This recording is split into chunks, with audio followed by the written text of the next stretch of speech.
시청자 여러분 안녕하십니까? 한 주간의 한인사회 주요 소식을 정리해드리는 KBN 뉴스 주간 브리핑입니다. 이번 주 첫 소식입니다. 트럼프 대통령은 시민권을 취득한 이민자라도 미국인을 상대로 사기 등으로 유죄 판결을 받을 경우 시민권을 박탈하겠다고 밝혔습니다. 당장은 소말리아계 이민자들이 대상이 될 것으로 보이지만 점차 그 범위가 확대될 것으로 예상됩니다. 트럼프 대통령은 어제 미시간주 디트로이트에서 열린 디트로이터 경제클럽 행사에서 미네소타주에서 발생한 대규모 보조금 횡령 사건을 언급하며 소말리아 출신이든 다른 지역 출신이든 귀화 이민자 중 미국 시민들을 상대로 사기를 쳐서 유죄 판결을 받으면 국적을 불문하고 시민권을 박탈하겠다고 밝혔습니다. 트럼프 대통령은 만약 당신이 미국인들을 털어먹으려고 미국에 왔다면 우린 당신을 감옥에 집어넣고 당신이 왔던 곳으로 돌려보낼 것이라고 경고했습니다. 그는 엄청난 수의 사람들이 우리나라를 속이고 있다며 그들은 아무것도 없는 곳에서 왔고 여기서 메르세데스 벤츠를 몰고 다닌다고 비판했습니다. 이어 우리나라는 매년 사기로 5천억 달러가 넘는 돈을 잃어왔다며 캘리포니아, 일리노이, 뉴욕 그리고 다른 곳들도 심각하다고 지적했습니다. 트럼프 대통령은 또 2월 1일부터 성역도시거나 성역도시를 가진 주에는 어떤 지급도 하지 않을 것이라며 그들은 미국 시민을 희생시키면서 범죄자들을 보호하기 위해 모든 걸 하기 때문이라고 말했습니다. 트럼프 대통령은 미네소타의 총격 사망 사건을 계기로 반 ICE 시위가 이어지는 데 대해선 가짜 폭동이라고 주장했습니다. 그들은 어떤 지역에 가서 호텔 방을 잡고 함께 연습한다고 주장한 뒤 우린 이 모든 것에 누가 자금을 지원하는지도 밝혀내고 있다며 시위의 배후설도 제기했습니다. 연방 정부가 전 세계 75개국의 이민 비자 발급 절차 중단을 발표했습니다. 해당 국가 국민들이 미국에 오면 공적 부담이 된다는 이유입니다. 따라서 오는 21일부터 75개국 국민들의 영주권 발급 절차가 무기한 중단됩니다.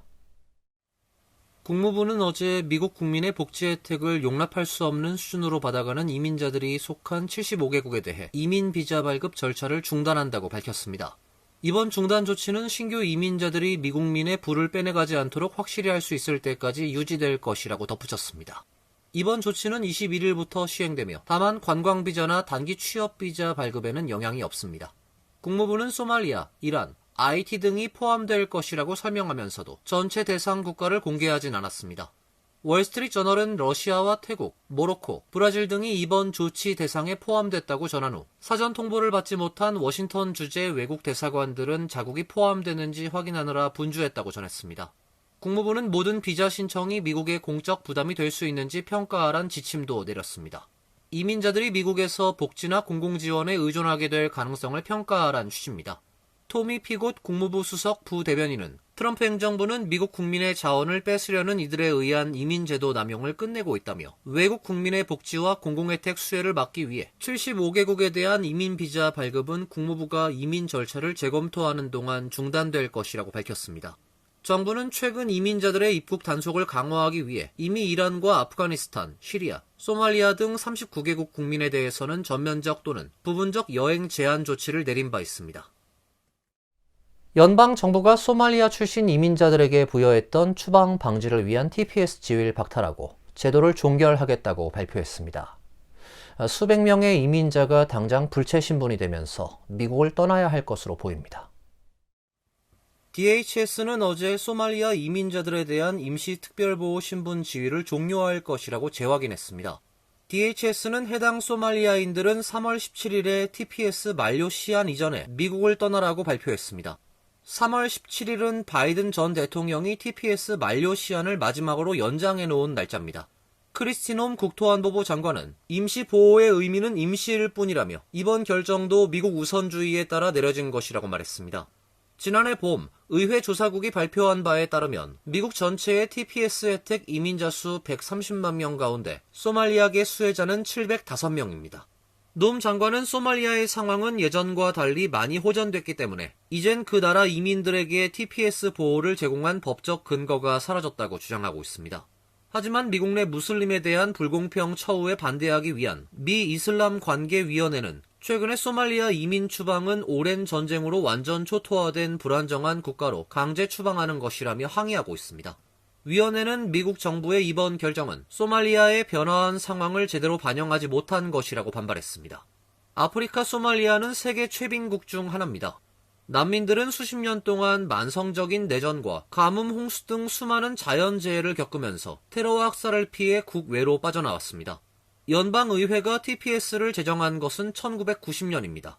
모국에서 피난을 떠난 난민들의 불안정한 주거 상황을 배려해 미국 내에서 18개월 동안 보호받는 이민 신분을 제공한 것입니다. 2025년 의회 보고서에 따르면 소말리아는 지금까지 24회나 TPS 연장을 받았습니다. 건강보험 보조금 확대 조치가 작년 말로 종료된 가운데 올해 오바마 케어 건강보험 가입자가 약 140만 명 감소한 것으로 나타났습니다.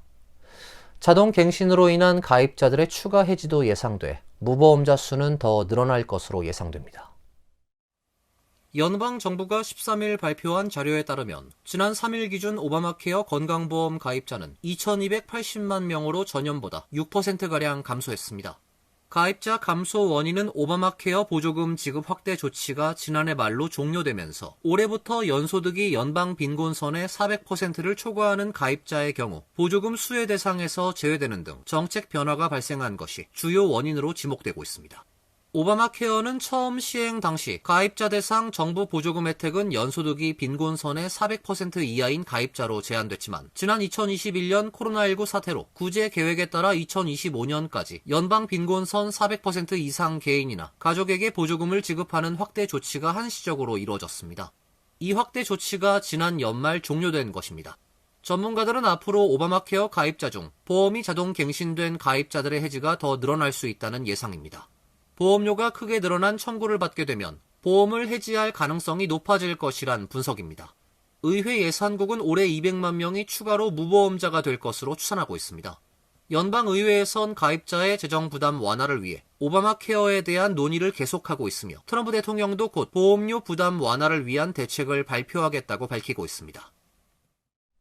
트럼프 대통령이 최대 30%에 육박하는 신용카드 이자를 10%로 제한하겠다고 밝혔습니다. 중간 선거를 앞두고 민심을 잡기 위한 의도로 보이는데요. 미국 신용카드 이자율은 1994년까지 거슬러 올라가도 10% 아래로 떨어진 적은 없습니다. 트럼프 대통령은 9일 트루소셜에 올린 글에서 신용카드 회사가 미국인에게 더 이상 바가지를 씌우는 일이 없게 하겠다며 신용카드 이자율을 1년간 최대 10%로 제한할 것을 요구한다고 밝혔습니다. 이는 앞서 꺼내든 주택가격 안정책에 이어 연달아 민심을 의식한 듯한 공약을 꺼내든 것입니다. 트럼프 대통령은 이 같은 이자 상한제를 자신이 2기 행정부를 출범한 지 1년이 되는 오는 20일부터 도입하겠다고 덧붙였습니다. 그러면서 생활비 안정을 부각하려는 듯 감당 가능한 수준으로란 문구를 대문자로 적어 강조하기도 했습니다. CBS 방송은 카드 이자율 상한제 도입 추진은 트럼프 대통령이 감당 가능한 생활비 우려에 대응하고자 내놓은 최신 방안 중 하나라고 분석했습니다. 트럼프 대통령은 물가 안정을 위해 지난해 11월 일부 식료품 상호 관세를 면제한 바 있습니다. 전날엔 기관 투자자 단독주택 매입 금지 등을 통해 주택가격 상승을 억제하겠다는 의지를 밝혔습니다. 신용카드 이자율은 카드 사용 금액 중 미결제 잔액에 부과되는 수수료입니다. 월스트리트 저널에 따르면 미국 신용카드 이자율은 평균 23%며 1994년까지 거슬러 올라가도 10% 아래로 떨어진 적은 없습니다. 지난 2024년 포트리에서 한인 여성 빅토리아 이 씨가 경찰의 총격으로 사망한 사건을 계기로 추진된 경찰 무력 사용 기준을 강화하는 법안의 입법이 완료됐습니다. 필 머피 뉴저지 주지사는 어제 경찰의 무력 사용 지침을 2년마다 검토하도록 요구하는 법안에 서명을 했습니다. 법안은 2024년 7월 포트리에서 정신건강 문제를 호소하던 한인 여성 빅토리아 이 씨가 현장에 출동한 경찰의 총격으로 사망하는 사건이 발생한 후 엘렌박 주 하원 의원 등에 의해 본격 추진됐습니다. 법안에 따르면 주 검찰총장은 짝수회마다 경찰의 무력 사용 지침을 검토하고 필요시 개정해야 하며 개정된 지침에 대해 공청회를 열어 지역사회 여론을 수렴해야 합니다. 또 경찰 업무 수행 과정서 무력을 사용한 사례는 모두 웹사이트에 게시하고 정보공개법에 따라 세부 내용을 제공하는 투명성을 높이는 내용도 포함됐습니다. 법안을 발의한 박 의원은 빅토리아 이 씨의 죽음은 우리 지역사회에 깊은 상처를 남겼다며 법사위원장으로서 인종과 종교, 성별과 관계없이 모든 사람에게 더 안전한 뉴저지를 만드는 것이 목표라고 밝혔습니다.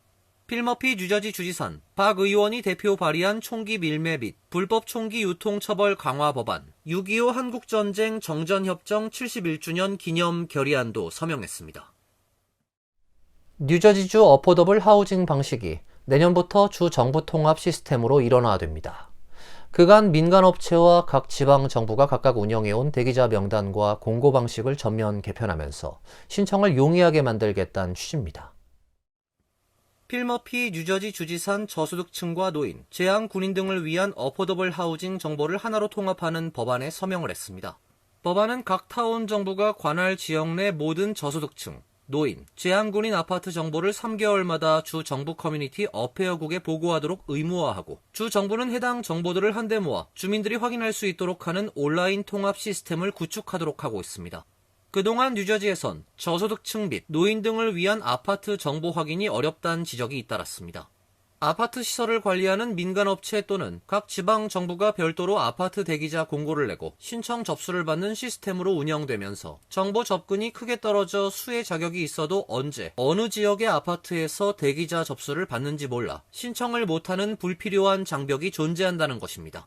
앞으로 주 정부가 저소득층 아파트 정보 제공 및 신청 시스템을 통합하는 방식으로 전환키로 하면서 정보 접근성이 크게 높아질 것으로 기대됩니다. 전문가들은 이번 조치에 대해 저소득층이나 노인 대상 정보 접근성 개선엔 도움이 되지만 근본적인 물량 부족은 여전히 풀어야 할 숙제란 입장입니다. 전국저소득주택연합의 2025년 보고서에 따르면 뉴저지에선 소득이 극히 낮은 20만 가구 이상이 저렴한 임대주택을 찾지 못하고 있는 상황입니다. 전라남도가 맨해튼 뉴욕 한국문화원에서 전남국제 수목 비엔날레 뉴욕 특별전을 개최합니다. 특별전은 한국 수목의 확장성을 알리고 내년에 개최될 수목 비엔날레의 성공을 위한 해외 수목 전시 사업 일환입니다. 전라남도는 지난 금요일 강효석 문화융성국장, 김천수 뉴욕 한국문화원장, 론킴, 에드워드 브론스타인 뉴욕주 하원 의원 등이 참석한 가운데 전남국제 수목 비엔날레 뉴욕 특별전 시작을 알리는 개회식을 개최했습니다. 강효석 문화융성국장은 수목이 전 세계를 이끌어갈 K 콘텐츠로 확고히 자리 잡도록 더욱 힘쓸 것이라고 말했습니다. 최근에 이제 K 컬처가 이렇게 유행인데 우리 어떤 수목화도 세계적인 어떤 대열에 합류해서 알릴 수 있도록 이렇게 국제 행사, 특히 예술의 본고장인 뉴욕에 이렇게 진출을 하고자 준비하게 되었습니다. 뉴욕 뉴잉크를 주제로 열리는 이번 특별전은 윤재갑 수목 비엔날레 총감독의 기획으로 강훈, 구성현, 설박, 윤지영, 이인남, 정광희, 한영섭, 김상현 등 8명의 작가가 참여합니다. 작가들은 저마다의 고유한 표현 방식과 사유를 바탕으로 수목의 새로운 질문을 던지며 세계 문화 예술의 중심지인 뉴욕에서 한국 수목의 깊은 울림을 관객들에게 전달합니다. 이분은 수묵화, 동양화를 아주 독특한 방법으로 하세요. 종이 위에 그리는 게 아니라 그 나무나 이런 어떤 오브제를 종이 밑에 깔고서 수묵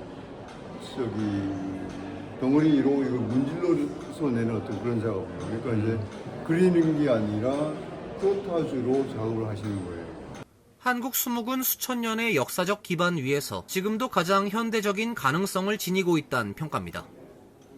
이번 전시는 수목의 세계화를 넘어 한국 현대미술의 국제적 경쟁력을 한층 강화하는 중요한 이정표가 될 것으로 기대가 됩니다. 이번 전시회는 뉴욕 한국문화원 1층과 2층에서 오는 30일까지 진행됩니다. 이상으로 KBN 뉴스 주간 브리핑을 마칩니다. KBN과 함께 즐거운 주말 되시길 바랍니다.